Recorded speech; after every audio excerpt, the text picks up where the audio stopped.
Hello, everybody. I'm Josh Welsh, president of Film Independent, and welcome to a very special edition of Film Independent Presents, where we get to speak with the filmmakers behind Promising Young Woman. Before we get started, a couple quick thank yous from me. First of all, thank you to the Hollywood Foreign Press Association, the lead funder for Film Independent Presents. We're so appreciative to you for your year-round support. Truly, thank you. And then secondly, I want to thank our screening partner, Vision Media, the platform that we use for Film Independent Presents. You guys are the best. So happy to be working with you. I also want to thank Focus Features for today. And with that, it is my enormous pleasure to welcome the writer and director of Promising Young Woman, Emerald Fennell, and the star of this remarkable film, Carey Mulligan. Thank you both for being here to talk about the film. Thank you for having us. What an incredible film. I mean, I'll just start with let me just do my gushing at the beginning. I love the film so much. You know, I went into it cold. I did not go to Sundance last year, so I didn't get a chance to see it there. And I'd heard great things about it, but I really sort of tuned out any critical response to it. So I saw it cold, and I mean, it blew me away on so many levels. The genre elements, the style of the film, Carey's performance, the writing. I mean, it's a high wire act, this film, and it's your. I know you've worked in film for quite a while, Emerald, as an actor and as a writer, but this was your first feature, correct? Yes. I mean, unbelievable, regardless of how many features you had already made, but as your first feature, it's really, truly remarkable. Could you talk a bit about sort of the genesis of the project, when the idea first came to you, and how it evolved from there? Yeah, absolutely. I think, well, I first started sort of thinking about it and kind of, I guess I was pitching it by spring kind of 2017, so maybe a couple of years before that. And I guess I thought a lot about the culture that I grew up in, the use of alcohol in kind of hookup culture, the sort of things that had just been completely normalized that were actually incredibly abusive, sort of things that were jokes in movies and TV shows that really weren't funny. So, and what usually happens for me is a scene, it will start with a scene. And so the scene that kind of this started from was just a drunk girl lying on a bed. Somebody undresses her kind of drunkenly saying, "What are you doing?" And then sitting up stone cold sober and saying, "What are you doing?" And that, I think that moment I sort of thought, okay, I think I know what this movie is about, and I think I have an idea of who this woman is. And so from that, you didn't have the story mapped out at that point. From that point on, then you just went into writing the script. And so no, so the way I write, which is I suppose sort of maybe slightly different, is that I don't write anything down really until it's finished, completely finished in my head. So it usually takes me a couple of years to finish it completely, and then I'll write it down. And so for me, I was very lucky because I pitched it to Lucky Chap, who were just amazing, and I just pitched them the cold open, so that really culminating in that scene, and they bought it with no just off that. So then when I handed the movie into them, whenever it was, kind of 8 months later, I think, they were kind of reading it pretty cold too. wow. And then at what point did you get the script to Carey? I suppose we did the kind of usual things. Film Nation came on board, and then we went to Carey once. Yeah, I suppose a few months later. I'm just incredibly lucky that she said yes. Carey, what was your I'm curious if you'd known Emerald before. Forgive me, I don't know if you'd worked together previous to this, but what was your knowledge of her, and what was your reaction to the script when you first read it? Well, we had worked before, but neither of us remembered that until we were about halfway through our shoot, because we'd actually worked when we were both 18, 19 years old, we'd worked on an episode of Trial and Retribution, Sins of the Father, on television, where I'd played a murder victim and Emerald played my nasty friend. But we couldn't remember, we didn't have no recollection of that. So we had, and our paths had crossed in one sense, in that, Emerald was an assistant to my agent, Tor Belfridge, for a little bit when we were sort of, just left school. And then, so our mutual friend, Emma Freud, sort of introduced us at her house, knowing that I think Emerald had the script, sort of a little bit of a setup. But we didn't talk about it. Emerald was on her way to the Killing Eve rap party. And I remember thinking she was very cool and I wanted to be her best friend. But there was no real talk about the work. And then it was after Christmas, sort of a month or so later, that I got the script. And so, I was blown away by it, like everyone was who read it. And I wanted to meet Emerald as soon as I could, properly, now knowing that there was this possibility of a job. And and now knowing that, I could get coffee a couple of days later. And in the interim, she'd sent me this incredible Spotify playlist with, Boys, Charlie XCX and Britney Spears, Toxic in 2 different forms, and Stars Are Blind, and, the Wagner, and, all of the songs that you hear in the film, pretty much. So I was sort of starting to get a sense of the tone of this thing, and I was just so excited. Mm-hmm. So picking up on that, I actually wanted to ask you, Emerald, about the music. I mean, music and tone, right? The music cues throughout the film are so fantastic. And it's the Britney Spears scene in the pharmacy is incredible. In fact, that whole montage of the heteronormative montage where the pink and the blue and the dancing and everything was an incredible sequence. But could you talk a bit about music? Were you thinking about those music cues when you were writing in your head before even putting it on paper? Yeah, so for me, the playlist that I sent Carey was the playlist that I just sit and listen 1,000 billion times as I go through it all in my head, so that it's usually really very much part of the fabric of the thing as I'm writing it. And in the script there are, I think, probably 4 or 5 music cues. Something Wonderful was in there, and Toxic, and Paris Hilton, Stars Blind. So it's just hugely important to me. I think it's just does so much, sets so much of the tone, and it was really specifically important for this film because I think music, that the music in this movie is the kind of music that's often not treated very seriously, in the way that I think, manicures aren't taken very seriously, and clothes aren't taken very seriously, and things that I think maybe traditionally young women like are often sort of disparaged or thought of as not being serious. It was very important, really, from the get-go, that this felt like a woman's world, and that it had all of the things, I suppose, from my life and so many women's lives, that feels profoundly serious and moving, even though it might not be, I don't know, culturally perceived that way.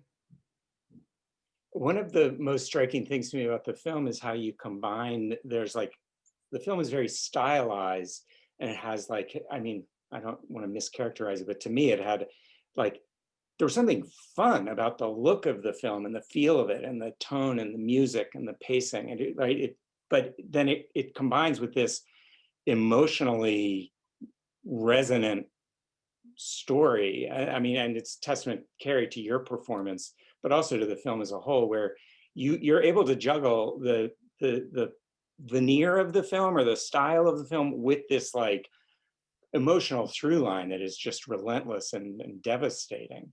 And I don't know, it's so unusual to see those combined in that way. There's not a question lurking. I wish I'd framed that as a question, but was that something that you tried to articulate to your cast and crew when you started making it? How did you get everyone to understand that you were all making the same movie and it had this tone and style?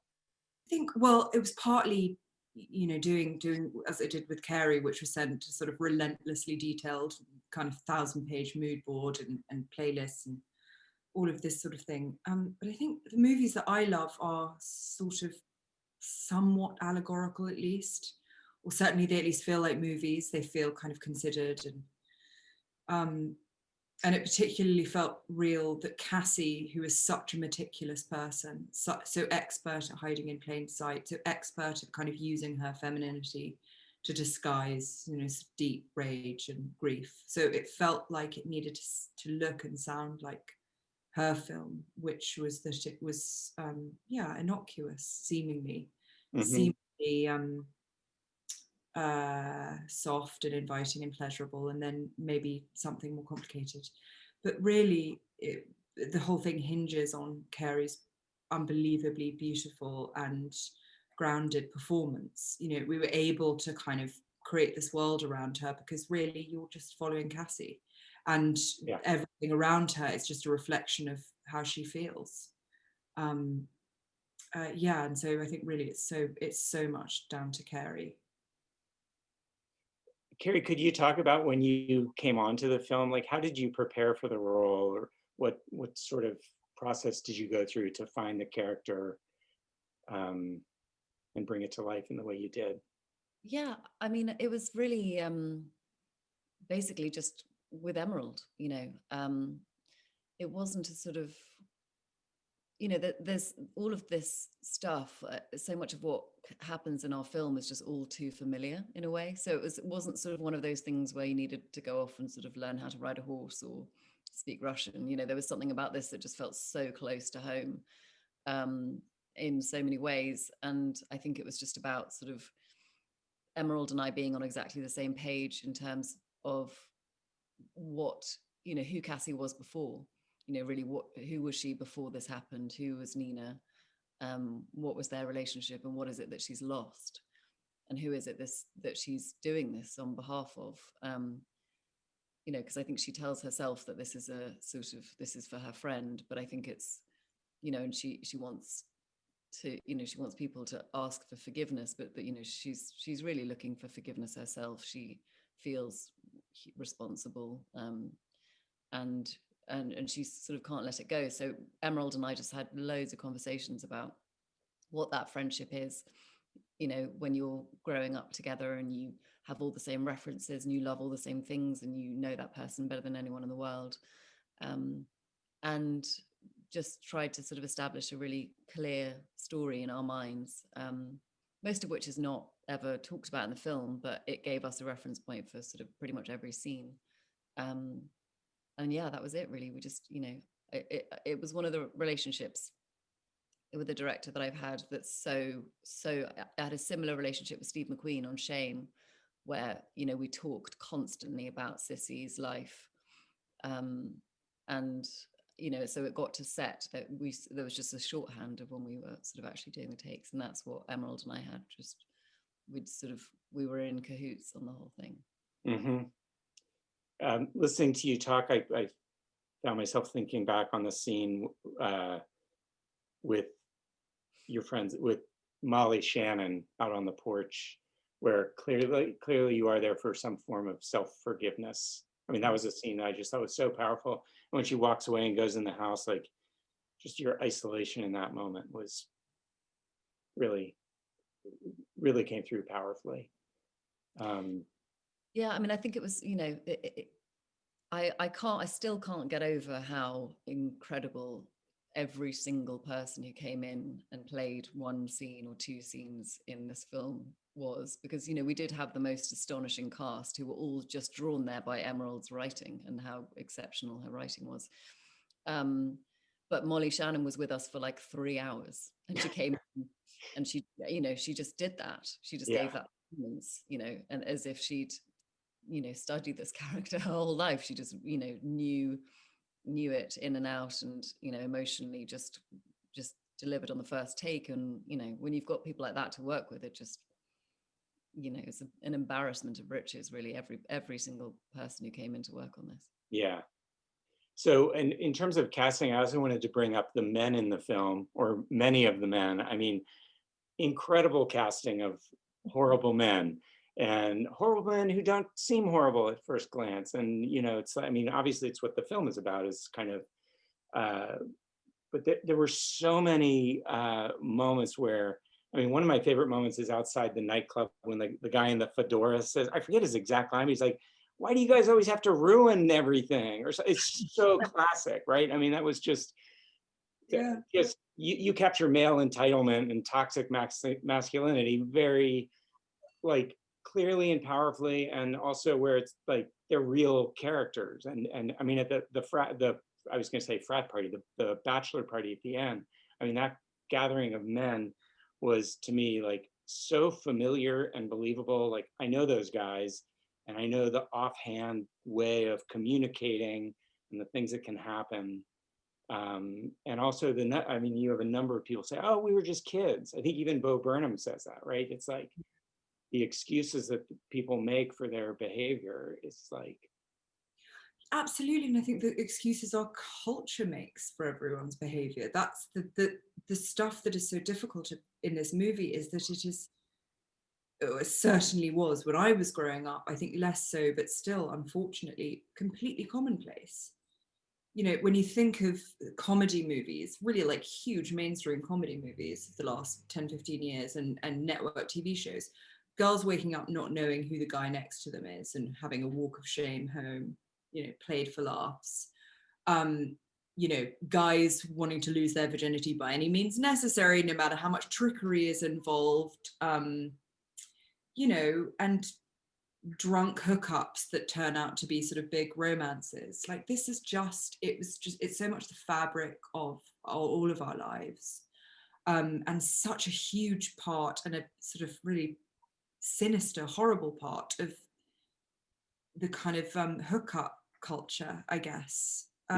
It was really important that from the get-go was saying, like, nobody in this movie thinks they're a bad person, not the women, not the men. They really, really have never thought about it, because, you know, but if they were to, they would kind of come up short. I think that was the thing for me. It was just, if something isn't bad, then why do you feel bad?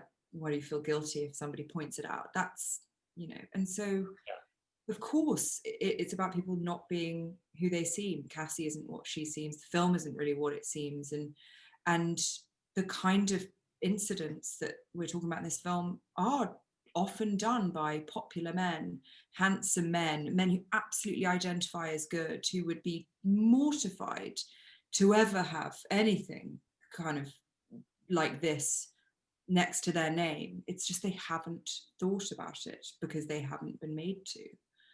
And this is why it's so uncomfortable and frightening. yeah, I thought the wedding at the end was so an incredible choice for the wedding, like the woman officiating and the kind of the hippie vibe. And then when the groom says to the woman that he's marrying that she's his moral conscience, I mean, it's just like unbelievable, you know. It's, Yeah, but it is, because it is those people, and that thing of, like, you know, it says it said to him so often, it's not your fault. right. And that's what everyone hears. It's not your fault, you know. And wouldn't you rather believe it wasn't your fault? Wouldn't you rather believe you're a good person? Like, who wants to be the person on the other side of the door when Cassie comes knocking? Nobody does. So it's, you know, it's sort of, I think, more broadly about how we all are complicit in things, you know, knowingly or unknowingly.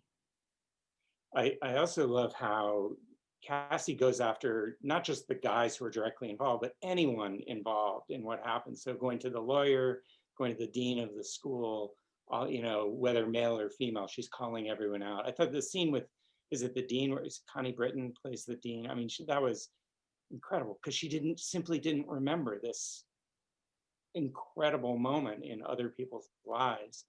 I mean, Carey, when you say, oh, she called you, like she filed a report with you, you know, it's just the blank look on her face was amazing. But Carey, I want to ask, like, in your performance, I felt like there's this quiet, simmering rage and grief under the surface, but on the surface, you're playing all these other things, and it's the grief and rage are always there, especially as the movie progresses. I mean, to the viewer. But how did you? It's just How did you? How did you do that? How did you go about sort of modulating like what you're conveying openly and what you want to reserve under the surface? Yeah, I think a lot of that was our communication, Emerald and I, because there wasn't really. We had sort of 2 days where various actors who were available came in and we read the lines together, but there was no sort of rehearsal. So some actors we were just meeting on the day, and we hadn't kind of made a bunch of decisions really about anything. We had our we knew, we had some facts and we'd had lots of conversations, but there was no sort of, we hadn't rehearsed or made any kind of performance choices. So it was really like trying things in the moment. And I felt very, very comfortable just allowing Emerald to steer the ship, and she would ask for one thing and I would do that, and then we'd try something else. And, she'd push me to do something and I'd resist and then do it, and then I'd do the opposite in the next take. And so I felt like, there was a real, I felt, Emerald had the bird's eye view. So in that sense, it was just a lot of playing. And I think, the fact that we had this, and in a way, actually, what I found helpful was that no one else knew our story. No one else knew really anything about Nina or what happened, in that room. It was Emerald and I were the only ones who, had that information, basically. So it was, I don't know, it felt like a sort of secret. And I think that's how it felt in the playing of it. Mm-hmm. Yeah. Emerald, could you talk a bit about just the look of the film, the stylistic elements that you wanted to weave in, the genre thriller elements? Like, it works very well just on that level. It's like, I mean, there were moments of the film that were incredibly painful to watch, especially towards the end. I mean, but on another level, the film is incredibly fun and enjoyable, like as a piece of cinema. I do feel like there's one point of commonality between this film and your work on Killing Eve, where Killing Eve as a show also has that duality of like, this is an incredibly fun, pulpy watch, but it's also dealing with like really serious themes and issues. And the way you wove those, I'm just, as a first-time director, just as a director on this film, how did you go about establishing the genre elements, the production design, the look and the feel of it? Well, I think it was partly setting out that stall quite early on. So, sending out this sort of huge Bible of references and of mood boards and all of this sort of stuff, and being very, very specific about things like Cassie's costume and the rooms that she's in. And I think more than anything, you've got to be led by the lead, your protagonist, and the film really needs to be a reflection of who they are. And so she is a person who is kind of preoccupied with detail, preoccupied with presentation.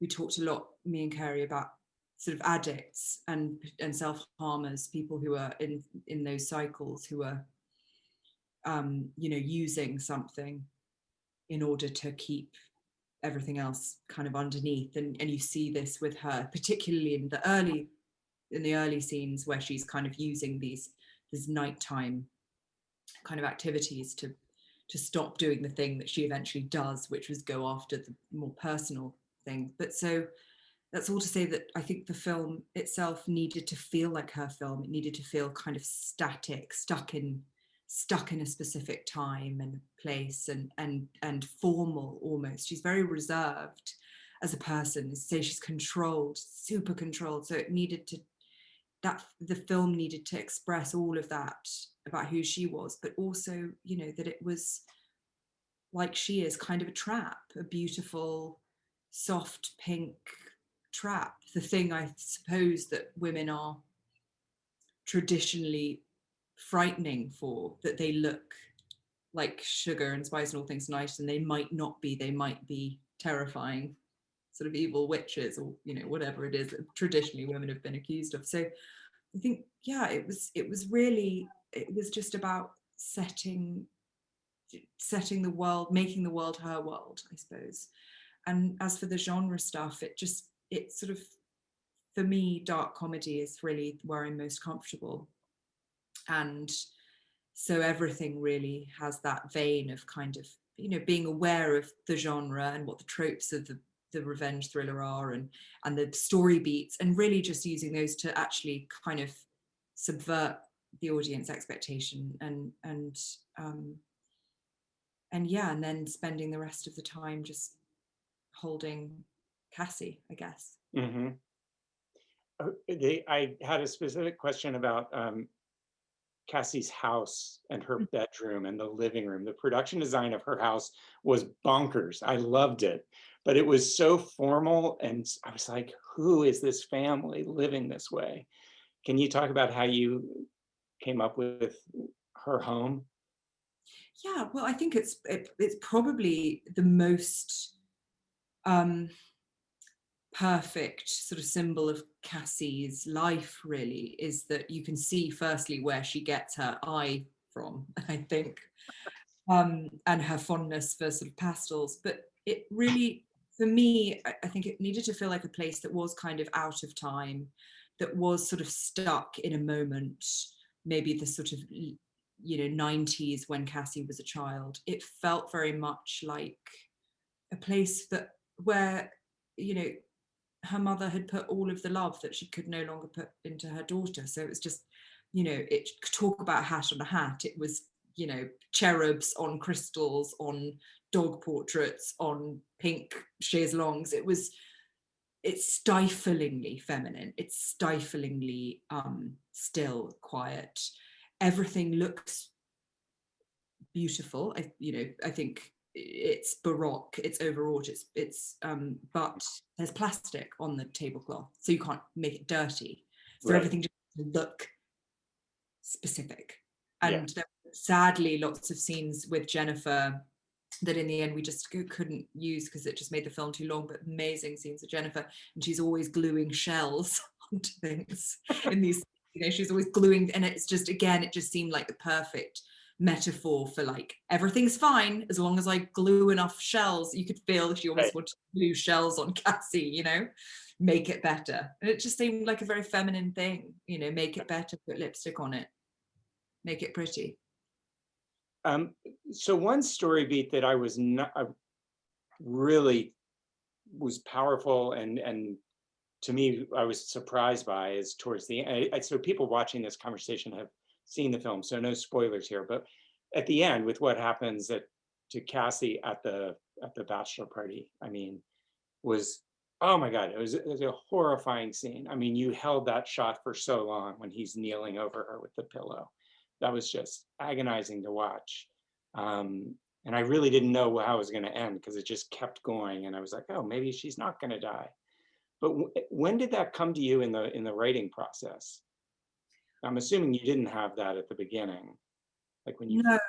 No. But I think the moment it became apparent that she was going to go to the cabin, as you say, that you often see strippers in movies.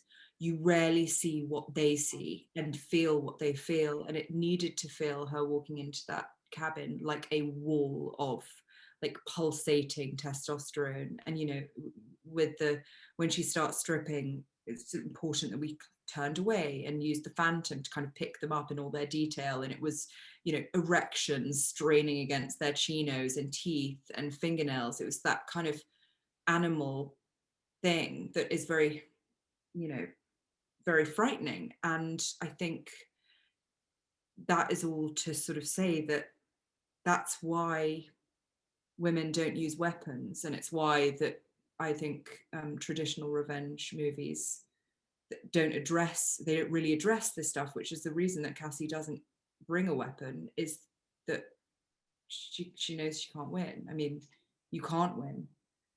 So it was important it was important not to have the sort of empty catharsis, which would only have been possible if I'd said, well, as long as you plan it diligently enough and you bring a scalpel, you can win. Because it's just simply not true. Statistically, it's not true. If you look at Carey and you look at Chris, there's just no contest.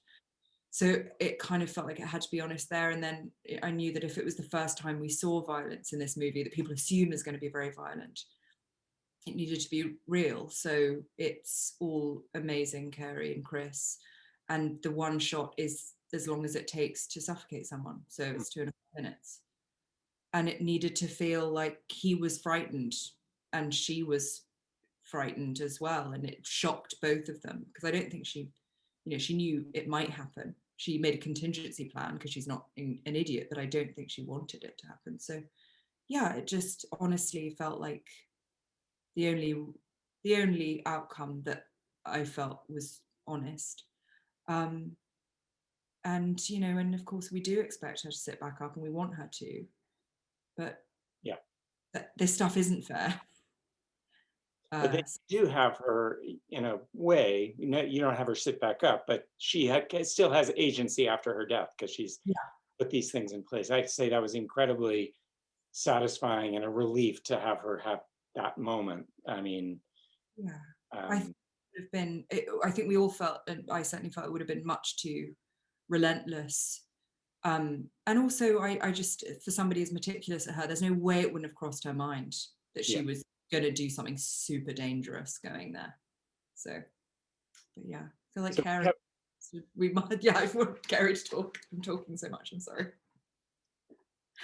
We have a lot of questions here from the audience. So let me, one question right off the top, was it as cathartic for you making this movie as it was for us watching? Carey? 100%, yes.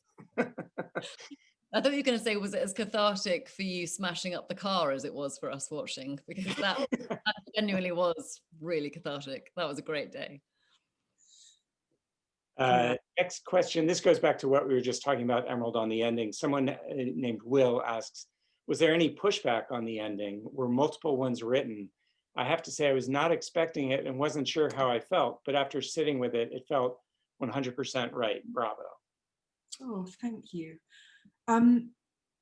There was no other ending, and I was very, very lucky in that Lucky Chap kind of, when they first got the script, really understood why and what it was, and it kind of, in a way, it was incredibly useful having that ending, because the people who understood and loved it really, really loved it, and the people who didn't like it, like, I completely understood why they didn't, but it made it very easy for us to then go on to choose our studio, who ended up being Film Nation, and then our distributor Focus, who, both of them were in it, I think, for it as a whole.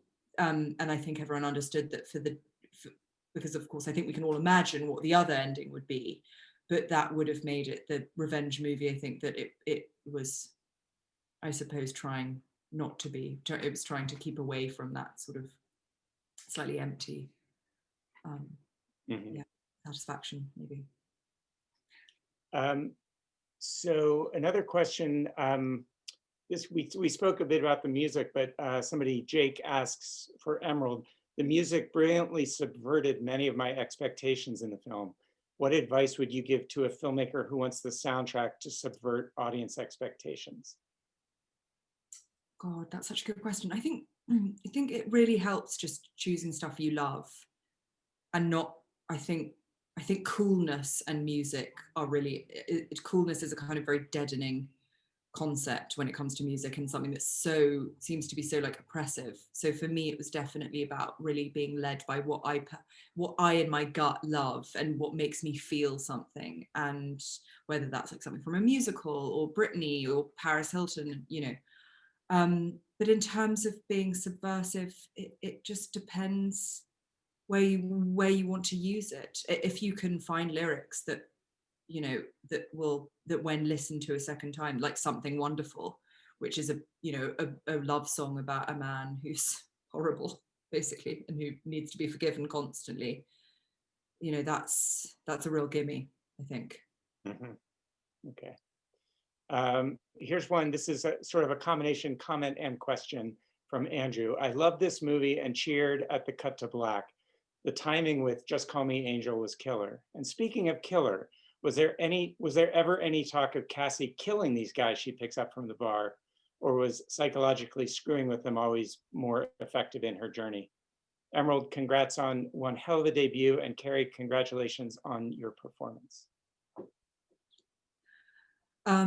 Well, again, I think it's what is more frightening? I would sort of ask, I would like maybe ask the question back, would you rather somebody come to your house with a knife, or would you rather somebody come to your house and prove to you irrevocably that you're not good? You're not a good person. You're a piece of shit. I think I might choose the knife. because if somebody came to me with proof and showed me that I was a bad person, I don't know how I'd recover from that. I mean, the scene with Alfred Molina was devastating. Like, he knew it was coming. It was a matter of time. Even he didn't know exactly what was coming, but he was broken and just opened the door. Yeah, which leads me to another question here from Mila. Asks for Carey, what was it like reuniting with Alfred Molina? Oh, it was so nice. He's just heaven. He's just the best. So I was so happy just to be around him and hang out with him, but to act with him in this, it was so surprising what he did with that part. And it was really one of, it was genuinely unnerving and frightening. His kind of open pain and his vulnerability, and like how much he ferociously kind of despised himself. You know, it was really, but yeah, he was just brilliant, and I just loved getting to hang out with him. And he was only there for, I don't know, a day, but heaven. It was an amazing scene.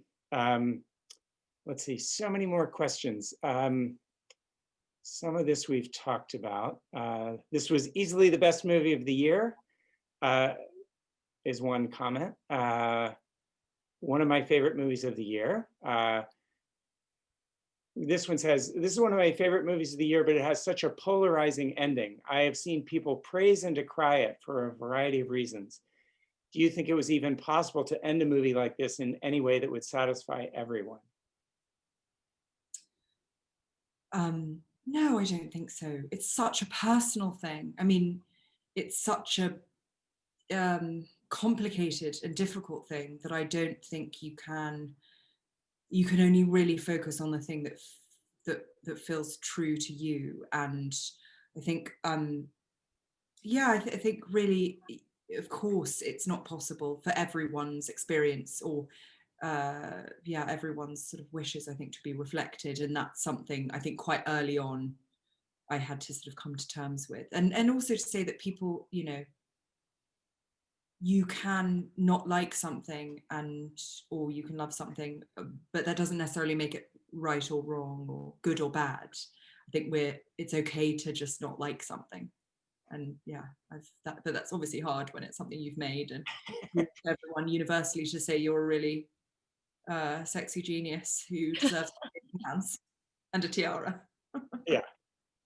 Well, one of the amazing things about that ending, I felt, was like, as stuck as Cassie is in her life and stuck in the past and everything, like, Carey, you're like a person of incredible agency in this film. Like, you are, even though the audience doesn't know what's going on at the beginning, as it unfolds, like, you are constantly in motion, pursuing justice, vengeance, whatever. You're on a mission, and you're constantly moving and taking action, and you're not paralyzed from doing everything that you do.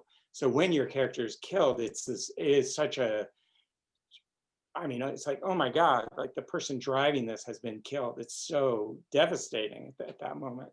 I can't think of another film like that. I mean, I love the ending, but I was like so surprised by it because she was the engine of everything that was happening. Mm. Yeah, it always felt very, I think Emerald's probably being modest in that, of course, we had incredibly supportive producers, but I think there's always going to be people around who will try and persuade you perhaps to soften things or to make things a little bit more palatable, or to perhaps, and I think that, it takes a real singular vision and real strength of character to be able to stand absolutely by your decision and your and I 100% supported that. I think it's it's so tragically just the truth of those situations. We've seen that this year more than any time in recent history, that women, the statistics against in violence against women this last year has just been horrific. And so that it did feel like the only honest ending to the film. And I think what I think Emerald did so brilliantly with this is create something that is fun and is stylish and is something, a world you want to be a part of. But every single character in this film feels like a real person. They've all, the writing is so rich. They've all got something to play. It's why it attracted such great actors who came in for a day, like Connie and Alfred and Molly. And I think it was just, there's a real truth to the way that everybody, and an honesty to the way that the actors work in this, and the story, goes. So the ending had to live up to that. Let's see, I've got another couple of questions here. One is, somebody asked about Night of the Hunter and your references to that in the film. Could you talk about how, when that film sort of came into your consciousness as you were working on this? And I think it is my favorite film. I think it's perfect, and I suppose it shares maybe a few things thematically with Promising Young Woman, but there are a few things practically. We needed something for her parents to be watching, and I think that speech about women and how sort of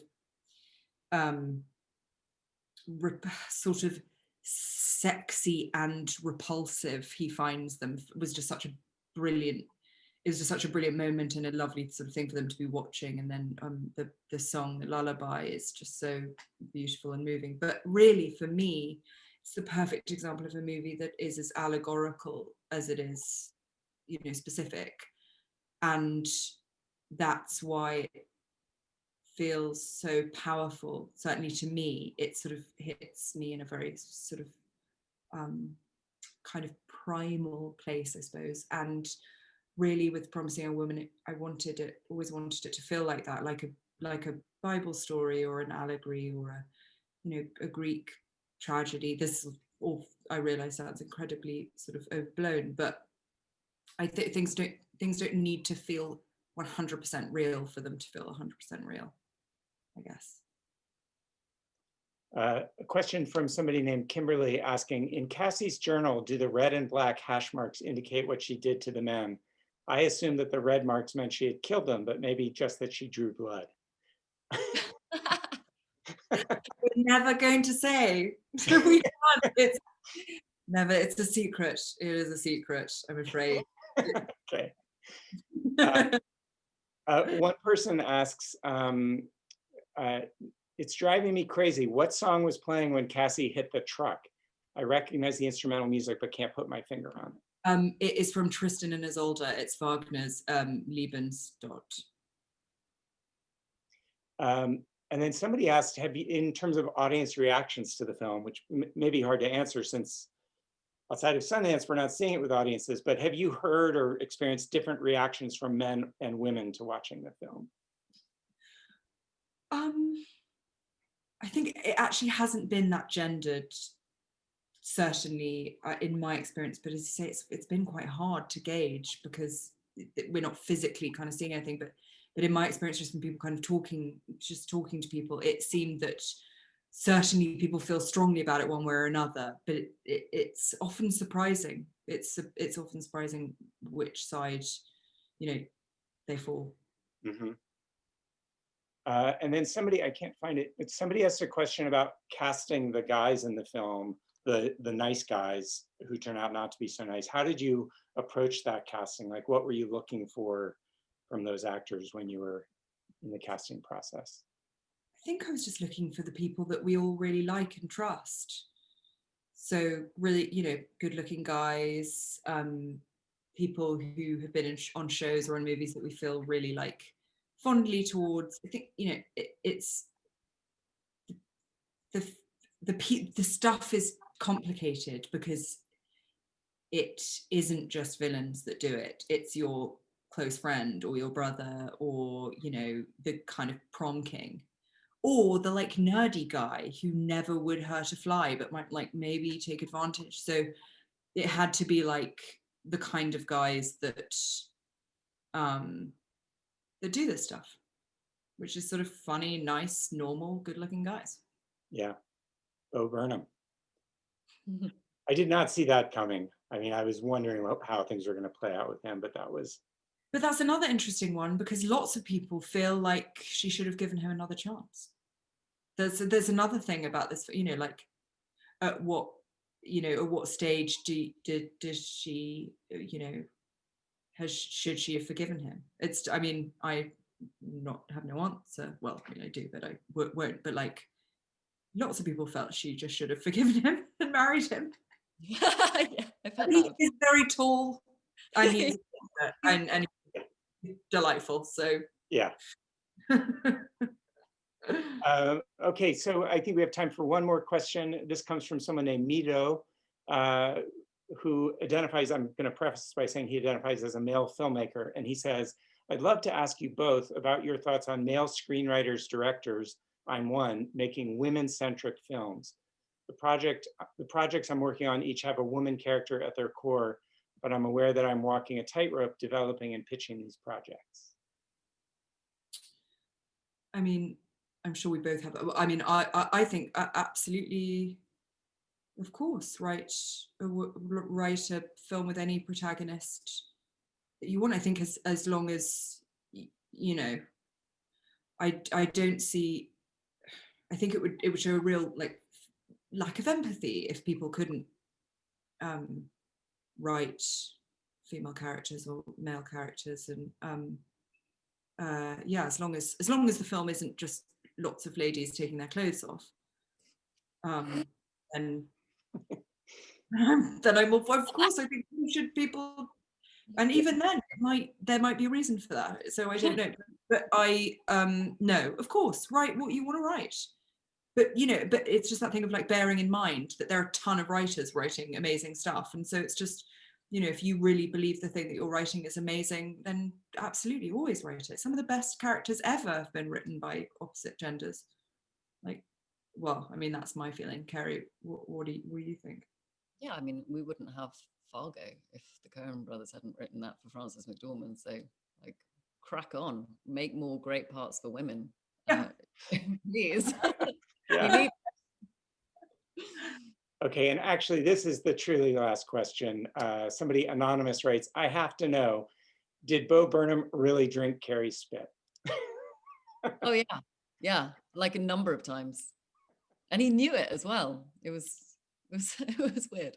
But yeah, he did. It wasn't weird. He's just an incredibly dedicated actor.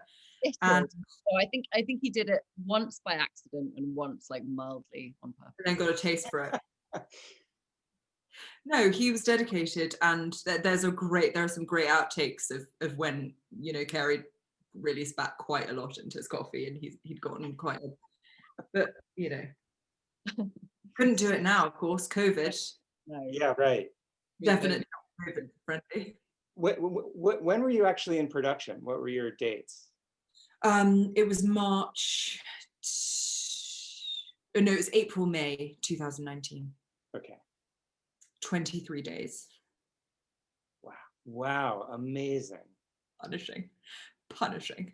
Impossible without someone as brilliant as Carey and everyone else, but Wow. But well, did you, sorry, my internet cut out. Do you say 23 days? Yeah. Yeah, no, not to blow smoke, but also Emerald was 3 weeks away from having a baby when we wrapped. So she was like 8 weeks pregnant. Wow. Well. Huge. She was huge.